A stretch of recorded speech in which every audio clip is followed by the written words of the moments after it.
तर मंडळी गावाला निघालो आम्ही आणि बघा एवढं हे लगेच झालेलं आहे. 1 2 3 4 5 बॅगा आहे.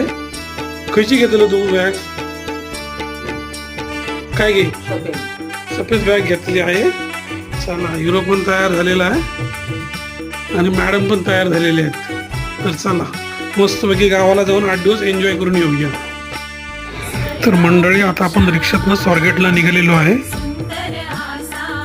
रस्त्यामध्ये खूप ट्रॉफिक आहे. बघूया आता आपण वेळेवर पोहोचतो की नाही ते. तर मंडळी आता आपण स्वारगेटला पोहोचलेलो आहे. आपली आता गाडी आलेली आहे. आता आपण गाडीत बसायचं आहे जाऊन. चला गावाला निघालो आपण. आणि बघा आता वाटेत आपण लंचसाठी थांबलेलो आहे. आणि बघा हा कोल्हापूर हायवे. आता डायरेक्ट आपण गावाला भेटू. तर मंडळी गावाला आपण पोहोचलेलो आहे. सकाळचे 5:30 वाजले आहे. तर चला उद्या भेटू.